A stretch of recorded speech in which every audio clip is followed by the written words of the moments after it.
Hey everybody, it's your girl PJamma. It's from PJamma Life. Oops, PJamma Life. And today we have a really good roster of things that we are watching. So we have What If, Wellington Paranormal, Free Guy, and Reminiscence with Wolverine. Rawr. Okay. So let's start off by introducing our co-hosts here. Patrick, why don't you let the people know, hey, and you're with us today. Hey, and I'm with you today. Oh, brother. Next. Don't tell me to do something and expect me not to do it. I mean, come on. Right. Let's continue on with the guru of all things Star Wars. Say hey to the people, David. Konnichiwa. Chikaro ga anato totomo ni arimatsu yoni, which means hello and may the force be with you, which is a little preview of something that I want us to mention before we go tonight. So stay tuned. Yes, something big is happening in the Star Wars universe. Okay, so since we have a lot to get through, let's get started with Free Guy.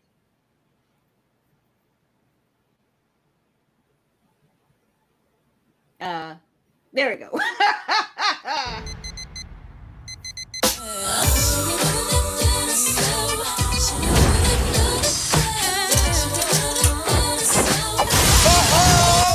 Mondays, am I right, Joe? You said it, guy. Yeah. Hey, bud, you ever think that there's got to be more? More than what? The stuff we do day after day. But it's just a squeeze me.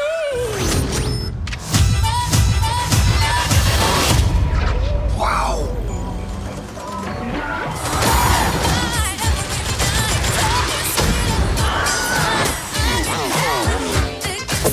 Is this what recreational drugs feel like? Guy, this world, it's a video game. And it's full of bad guys. I'm a rule breaker. I'm a rattle chicka snaker. We need you to be the good guy. I'm sorry. Oh, God. I'm not going to be the good guy. I'm going to be the great guy. Okay. Well, enjoy your lifetime supply of virginity. Off you go.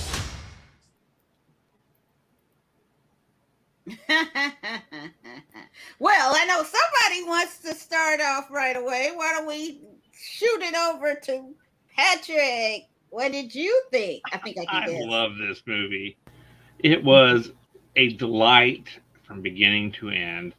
The two main characters, Ryan Reynolds and Florence Pugh, I can't tell you, they did such a great job. And there were wonderful cameos. I mean, you had other characters that were central to the story, but were like not the main characters. These two, great chemistry.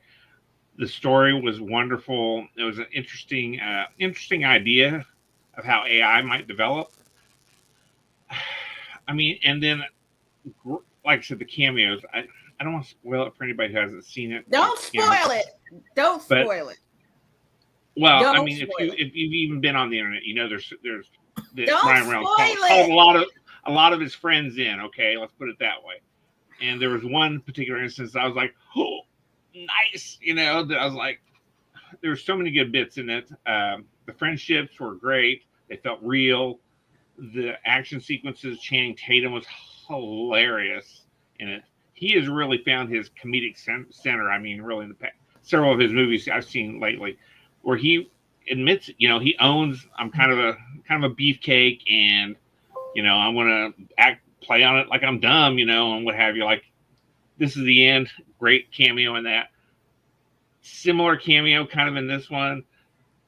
Like I said, it was well shot, well directed. Like I said, the story was good because you really connected with characters. At least I did. I thought it was great. 10 out of 10. Hey, before we move on, let's say hey to our original guest, Tim Windsor. Hey, Tim Windsor, good to see you. All right, David, why don't you talk about what you thought? Well, you know, I love to come on here every week and say to Patrick how much I disagree with everything he has to say and what he stands for. But no, I'm just teasing on that. I loved it too. I thought this was a great movie. I think Pat really hit it out of the park. I think he's absolutely right. I loved this story. I think it's fascinating how we have seen how, you know, video games and that part of entertainment has really kind of come into the mainstream since, you know, the 1980s, as you know, as we were young and coming of age, where it's like it's very plausible to put people into a game. It's, you know, we've gone so much from, you know, like what Tron was and how maybe like scary or ominous it was, and here's this wonderful environment. It actually had an echo to me of an old movie. Ben Stiller did an update of it, but it was an old movie called Walter Mitty. It was actually a story. Danny Kaye was in it, and kind of this humdrum kind of guy who had aspirations to be more. He was a daydreamer. He never could keep his mind on things. And so there's a level of that. I see some similarities here with the Free Guy as, you know, this extra in the video game world and taking on this, I can be something more than that. And so I just found it a really neat flick. It was, you know, you laugh, love Ryan Reynolds. You know, his charm really exudes throughout. But it had that kind of, you know, of that underdog kind of rising to the occasion and all of that. And it was just a neat flick, a fun movie here at the end of the summer. Well done. Okay, so. Uh-oh. Pat, we got a tag team, man. I think we're. All right, Miss Mortal Kombat, talk to us. I'll start and end with positives and negatives and positives, right? I'll do a little sandwich. So I thought the graphics and the visual was beautiful. I thought the connection between the two stars, Jodie Comer and Ryan Reynolds, was great. Fantastic. Little Real Howie, I'm just loving seeing him get his come up, his glow up. I've seen him in just about everything. I mean, he's like the new Kevin Hart, or, you know, he is like doing everything. So I'm really glad to see that. My negatives, I'm not a gamer. So a lot of the references went kind of above my head. And so I couldn't understand. I didn't know what NPC was. And I didn't, you know, they never said it up front what NPC was. They just assumed you knew a lot of the gaming world. And so for those of us who don't know that, I struggled to connect at some points to it. And but I did enjoy the ending, kind of brought it back for me. And so I would give it a solid B.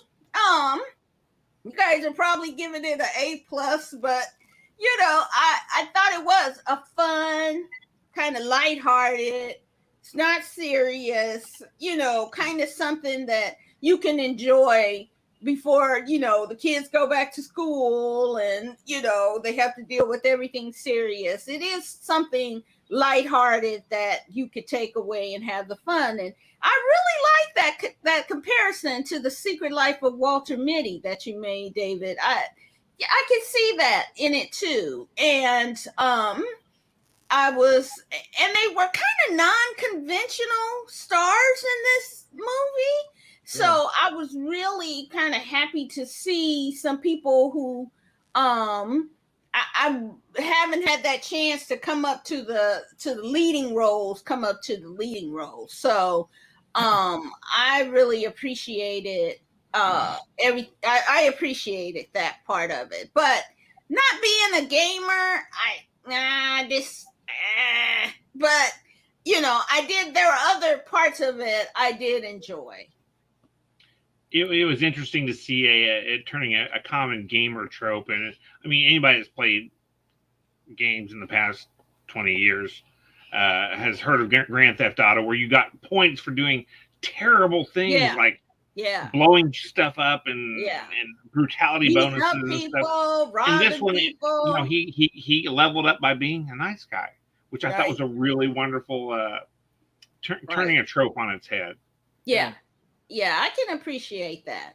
So I think overall, Free Guy is something that we would recommend that you know people go out and see. It's something the whole family can watch together, and it might be one of the last movies that you see in the theaters. So go and watch it while you can. And go play the game Pong. If you all want to talk about video games, then go back and go old school with Pong. The ball is a cube. It's literally just a square. It goes back and forth. Deep, deep, deep, deep, deep, deep. Pong. I mean, don't age us too much, man. You didn't have to. Hey, you could play dumb. I know you can't play dumb because you're brilliant, but you could have played dumb and says, "Who's that old man talking about?" Oh Lord! So if you want real life Pong, go play pickleball. All right, let's move on to what if T'Challa was a Star-Lord? The galaxy. To your eyes, 100 billion points of light. But where you see light, I see worlds and the countless stories that fill them. But in a multiverse of infinite possibility, is your destiny determined by your nature? Or by the nature of your world? Oh, Star-Lord! I'm a huge fan of your work. What are you doing here? Sometimes the best weapon in your arsenal is just a good argument. Run! We were running. Okay, we'll run faster.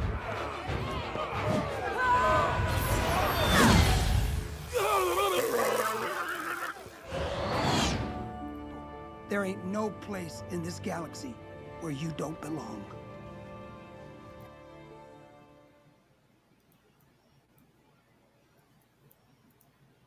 Okay, David, you want to start off? Well, I will. This was a lot of fun. The What If has a lot of promise. This was an animated, I think, love letter to Chadwick Boseman in this, and I thought that was nice. I loved how you took two of, and we did our Marvel movies, and I think both of those were in my top 5. Guardians was up there, I think 2 or 3, as I recall. Captain America was 1, and so you had the switch of one of the goofier, funnier guys in Peter Quill, and switching him up with a serious man of great honor and nobility in T'Challa, the Black Panther. Really a fun episode. I thought it was neat to see. I probably would have thought, getting into the story of it, I wouldn't have thought that necessarily T'Challa would have stayed the same cool, honorable man hanging out with those Ravagers. I don't think Peter Quill was that bad a guy.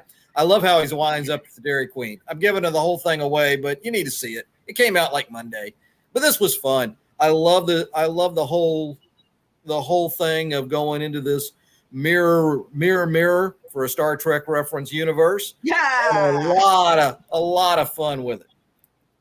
Mm-hmm. What do you think, Patrick? I liked it. I mean, it was a really interesting commentary on what one person can do to change the world, or in this case, the galaxy. Mm-hmm. You put Peter Quill being a little bit more fly by the seat of his pants,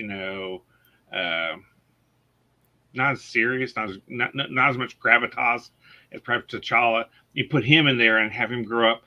The way he influenced the way the Ravagers were, the way he influenced the way other big baddies were, throughout this, and you got to see some really interesting changes just by putting that one pebble in the stream. Yeah. And I think that's what If is going to be throughout the entire run of the series, for however long it goes. They're going to show what one pebble does. You saw it in the first one, you saw it definitely in this one, in a much bigger way. Where you have the big baddie discussing, "Oh yeah, I was just kidding about that. It's just a thing to say," and it was really nice to see them getting almost all the original voice actors as the live actors. Dave Bautista was the one noticeable missing, but other than that, and the guy they picked to replace him sounded like him, so it was great. I loved it. Yeah, I loved it. Of course. Oh my goodness. I love this one. And you know what? I thought this was more of an original kind of story because last week's I felt they just kind of dropped Peggy Carter into Captain America, right? But this week I felt like it really changed kind of what would have happened. What if? Yeah. And so I really thought this one kind of was more, it was different than the original story was. And I really liked how they did do Thanos. I thought that was really interesting that someone who was as focused on efficiency and improving the universe as he saw fit was able to be changed by, you know, T'Challa having this conversation with him about what are you doing? And so that but it also showed how Yondu was a loving father. You know, his character was a loving father. And I thought that was really neat to see as well, because both boys he took in, he raised them well, he took them in, he showed them the business. But here's the thing I thought was different was between Peter Quill and T'Challa. T'Challa came from a royal family. So from birth, he was taught about responsibility, duty, and improving your country and your community and the responsibility of that. Whereas Peter Quill came from a background where his mother had, you know, was dying of cancer. He was left an orphan, grew up probably with his uncle, I would imagine, in that small town. And I think it was Kansas? Missouri. Well, that's why. No. Same damn thing almost. So tiny body Kansas. Well, you know, but not just a royal family, Pam, but a stable family, a loving mother and father. What I was getting ready to say. He saw, and you know, he saw a loving, caring, had a great foundation in life, but wanted, you know, saw something different for himself. And with Peter, he didn't have that. So you also got to kind of see the impact of a family structure on that and what it does to a person in, you know, kind of in real life, you know. So I thought that was pretty deep too. And as well, I really liked who was Demon Hunsel? Oh yeah, fanboy. Yeah, he was like, awesome. "Oh my God, it's Star-Lord!" You know, we got to grab me, you know. My best friend, Star-Lord. Well, and what a great, just, you know, compare contrast from the movie to this, that one scene, because that was, I mean, the second opening of Guardians of the Galaxy is such a wonderful start. Mm-hmm. You know, it's obviously a different level of intensity than, say, Raiders of the Lost Ark, but both of them said, you're coming on this great adventure. And when the guy goes, who, you know, that was just such a fun thing. And then the opposite, like you said, man, it just said, you're in for a real treat today.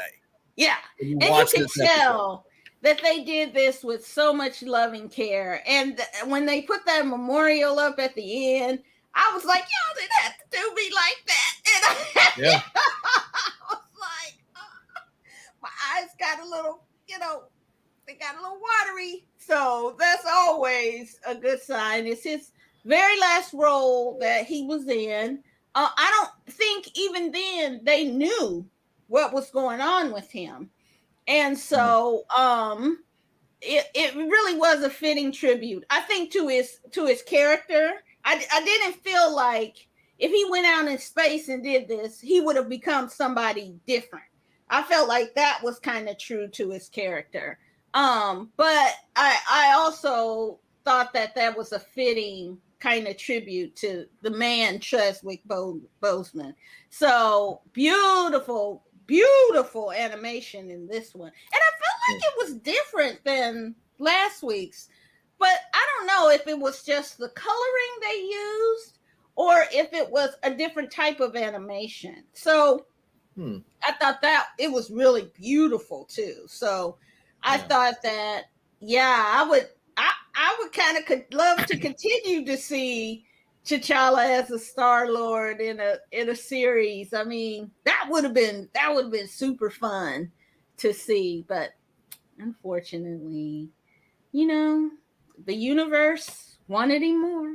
So so that was A+ for me, I think. A+. So definitely check out Disney Plus What If T'Challa Was a Star-Lord episode.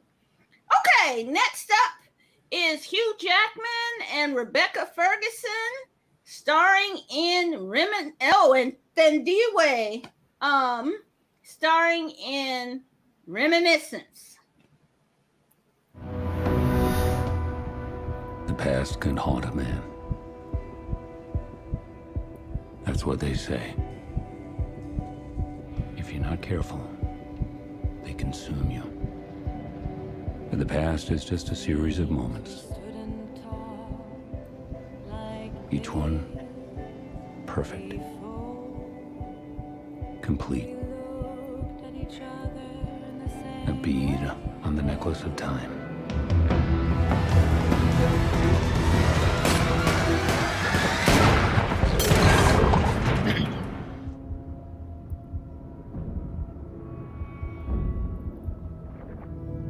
All endings are sad, especially if the story was happy. Oh, Elsa.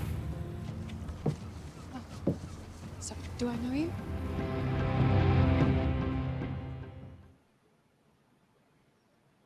Okay, who wants to go first? Okay. Pat, go ahead, man. I'll go. That's fine. It was okay. I think Blade Runner did the whole cyberpunk thing better, way better, so much better.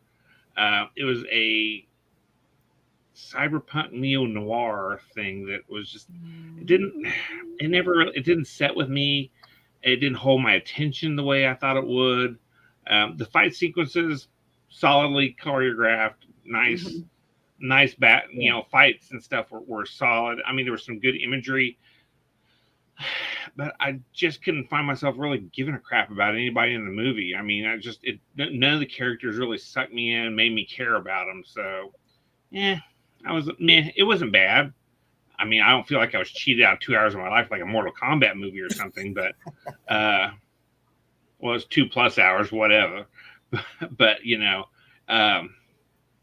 was okay. That's about really what I can say. I like Hugh Jackman. I love Hugh Jackman. He's like him and Ryan Reynolds are my two favorite like Marvel actors that I thought were just perfectly cast. And so I've liked Hugh Jackman and everything else he's done. And this wasn't bad. And I don't mean to imply that it was bad. It just wasn't great. Let's put it that way. Yeah. David, what'd you think? Well, I like the noir genre that this was kind of in that same line. So I thought that was fun. I love Rebecca Ferguson. I think she's got a timeless beauty, and I think she's really nails it in her performance. This was good.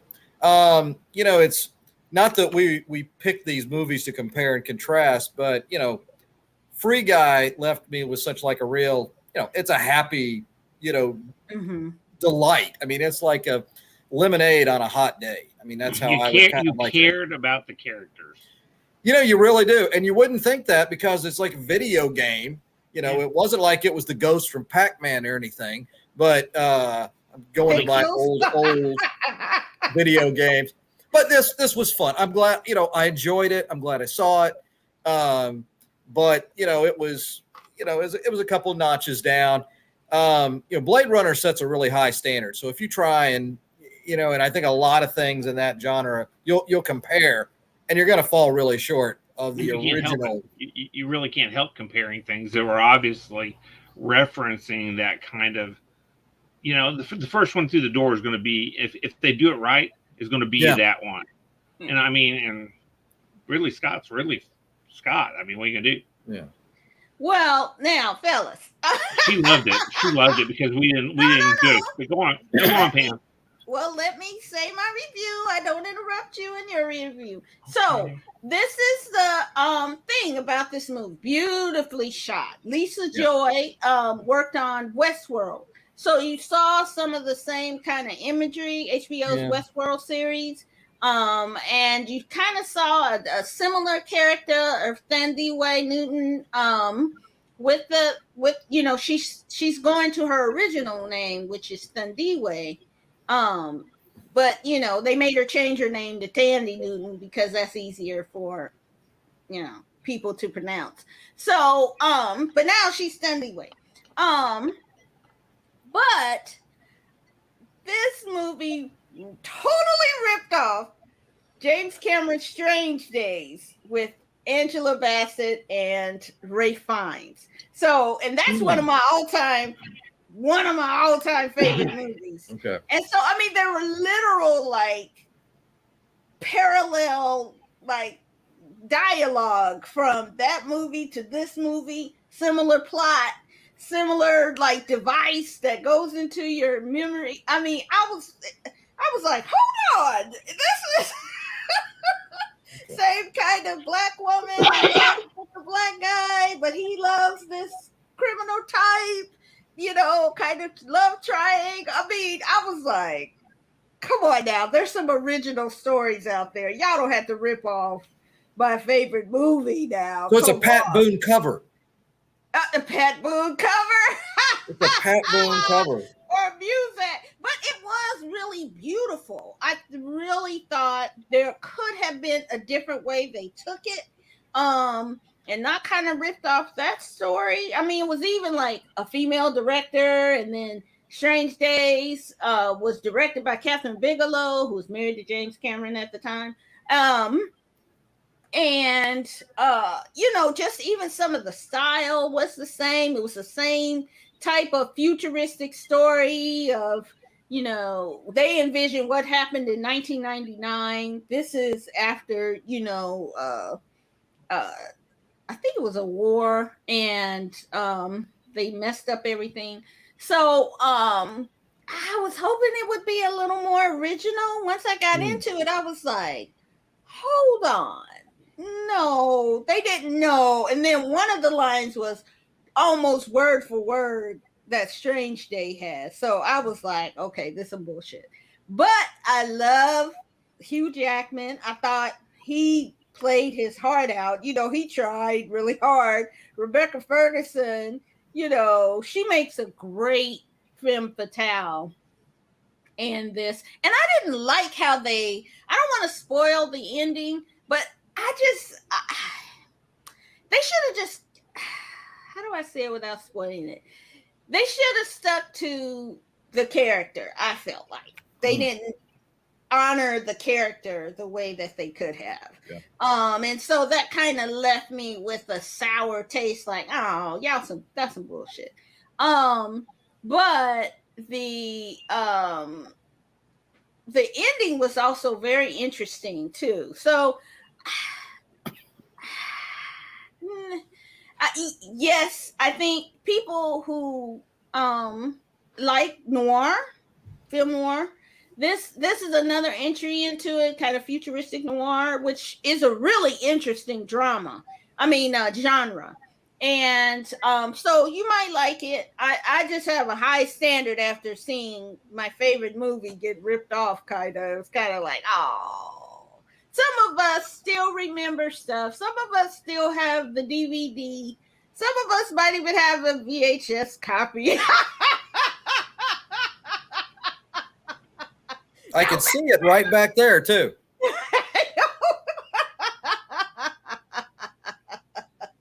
And also, Dwayne DeMarco says that also kind of pulled from Minority Report. There was some of that in there, and as well kind of took the look, sometimes took the look of Inception. So I was, it kind of borrowed a lot, and I expect more from Lisa Joy. Jonathan Nolan is her husband, and Jonathan Nolan is the brother of Christopher Nolan. And so, just mad talent in this movie, but just kind of missed the mark, I think. I think that's true for all of us, but I don't think any of us would say you just would waste your time watching it. No. Pat Boone's great. He's not Little Richard, but Pat Boone is great. And people love him. And he had a career. He even did a cover of Alice Cooper, and did a great job.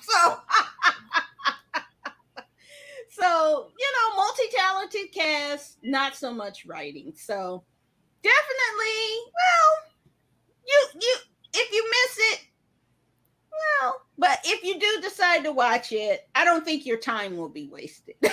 No, it wasn't bad. Damn, with fake praise. So let's go to our final entry of Wellington Paranormal from the team that made What We Do in the Shadows. Yep. Our home is being violated. Okay, have you seen any signs of a break-in? Someone is in there. We heard them. Oh, just because you hear something, it doesn't mean it's real. When I heard if you put your phone into a microwave, it recharges it. But look at the state of that. Is that iPhone 4? Look, I'm telling you, I had nothing to do with these crimes. Come on, you gotta believe me. You have to believe me.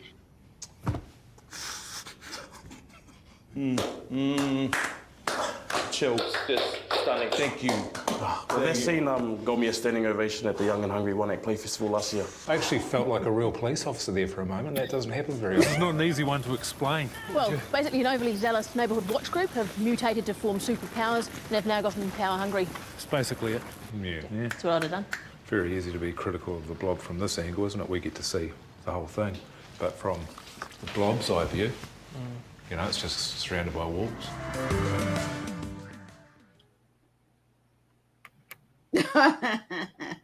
I'll go first because I might be the one who loves it. I loved it. I mean, it does take, you have to kind of get into it because, New Zealand comedy is a little bit different from American style comedy. But this is from Taika Waititi and Jermaine Clement, who made What We Do in Shadows, the original movie, and now the TV series.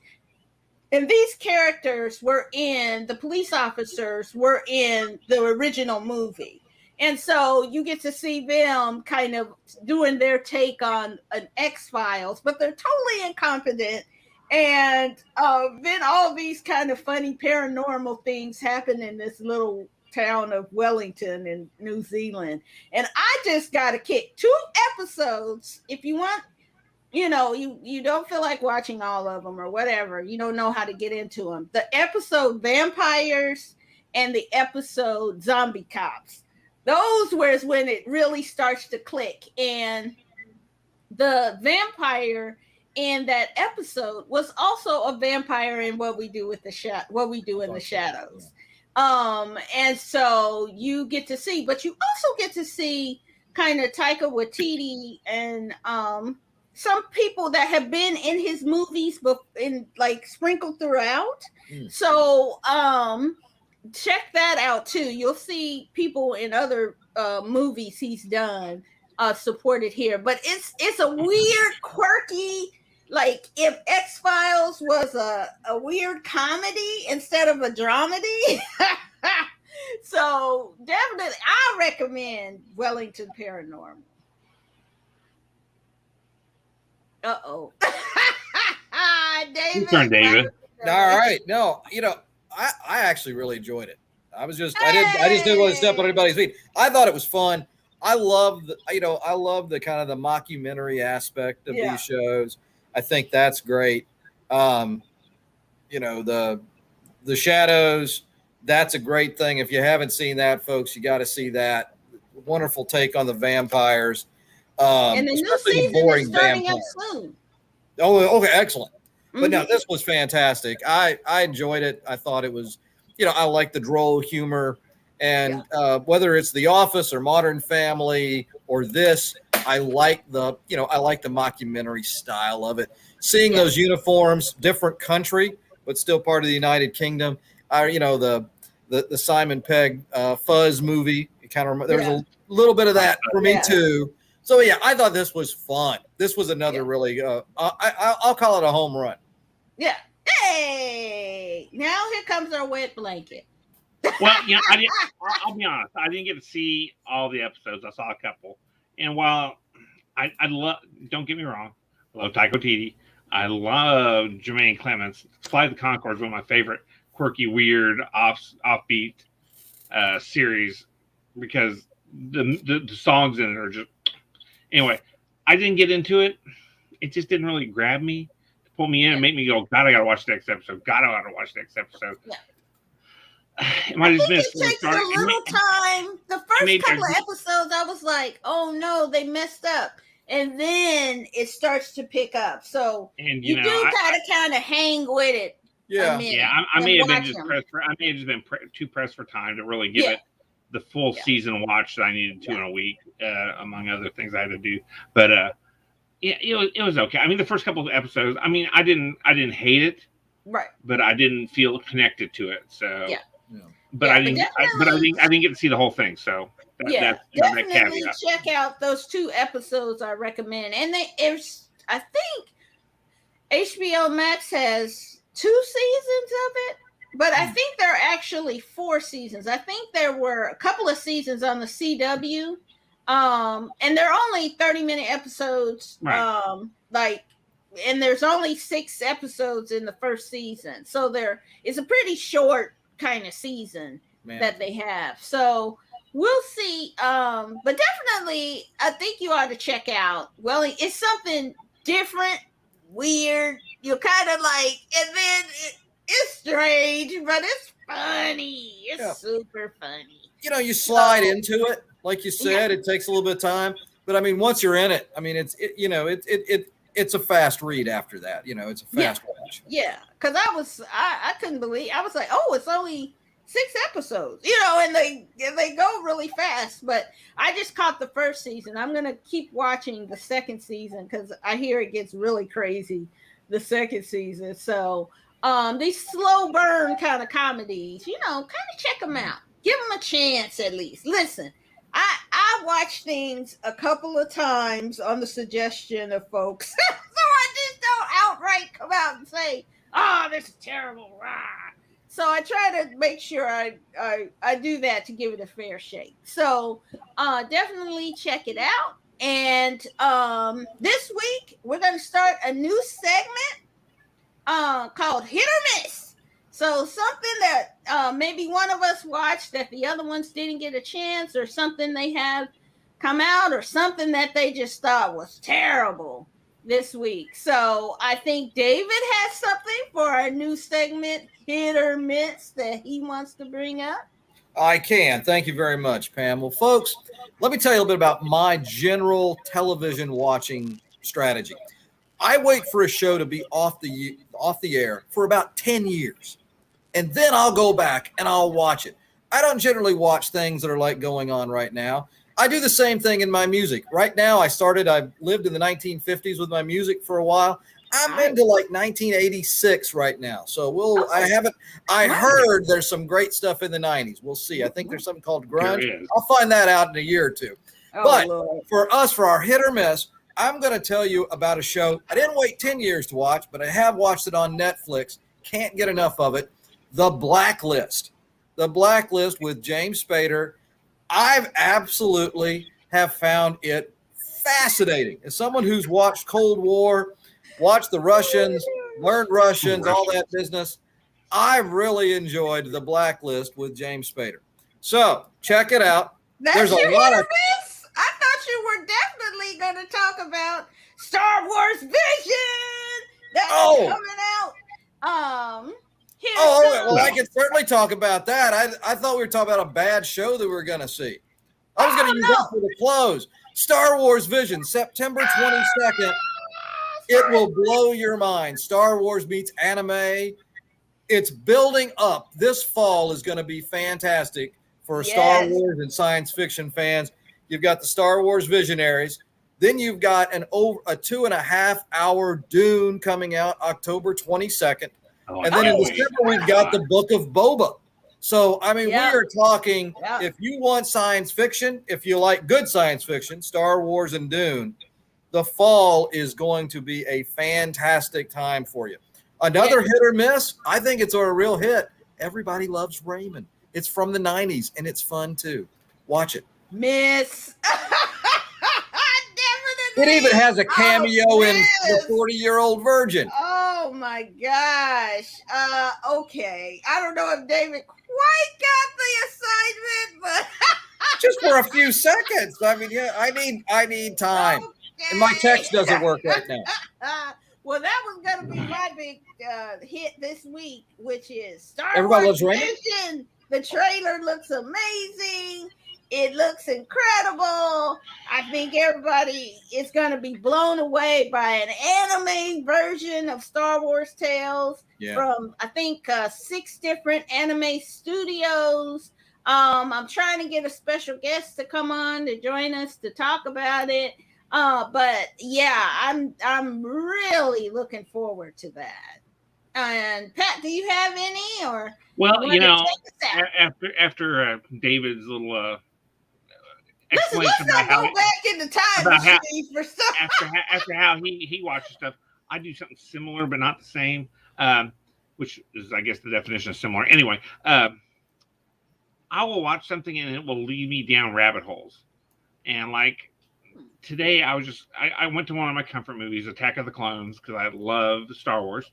And I was looking at Natalie Portman, and I'm going, man, you know what movie I really love of hers? The Professional, Leon the Professional. God, that is so. I mean, Gary Oldman in that is like, I see his Oscar status all over that movie. That movie is so gorgeous. Luc Besson's film and everything, which led me to another rabbit hole, which is Alt J, which is a music group that did a song called "This Is for Matilda," which is about the very end of Leon the Professional. And if you haven't listened to Alt J, they are a quirky, weird alt band that is just delightful. I mean, they don't sound like anything else you're going to hear. I know we don't do music per se, but like I say, this is how I kind of go through. You know, I was never diagnosed with ADHD, but I suspect I have it because I will jump between about 30 different things anytime. And I will go down these rabbit holes and I'll watch half of a movie and I go, oh my God, I should be watching this. Oh my God, I should be watching this. And I'll jump through all these things. So, but Alt J is a delightful band. And I know we don't do music overall, but because that movie had the Sting song in it at the end, Shape of My Heart, and it had a song from the Sugar Cubes, or was Bjork. I'm not sure which one, but it is such a distinctive voice. It made me start thinking about music, and I started going down the music holes. And great movie. If you haven't seen Leon the Professional, I don't know where you've been, what cave you live in, but it is an amazing film. And it's kind of creepy, but God, it's gorgeous. Yeah. And such great performances. Natalie Portman in that movie was 11. Yeah. People forget that. She was 11 years old. Yeah. And she's turning in this performance. I'm like, damn. Yeah. That's when you knew she was going to be like a great actress. Yeah. And she's had some hit or misses, but I think overall her talent is undeniable. So, okay, great segment. And we'll leave you all with the recommendations of The Professional and Vision, Star Wars Vision. I'm not dealing with that other thing David talking about. Because everybody loves Raymond. Everybody loves Pam. Everybody. Sure. Yeah. Okay. But so next week we have the season premiere of Archer coming back, and another What If episode on Disney Plus. Also, the Disney Plus premiere of Cruella is now available. Is going to be available. Oh, there we go. Right. And the movie Jolt on Amazon Prime. So come back next week. We'll have some fun and talk about some really fun movies and let you know what we think. So see you next time on PJamma Life. Bye. See you guys.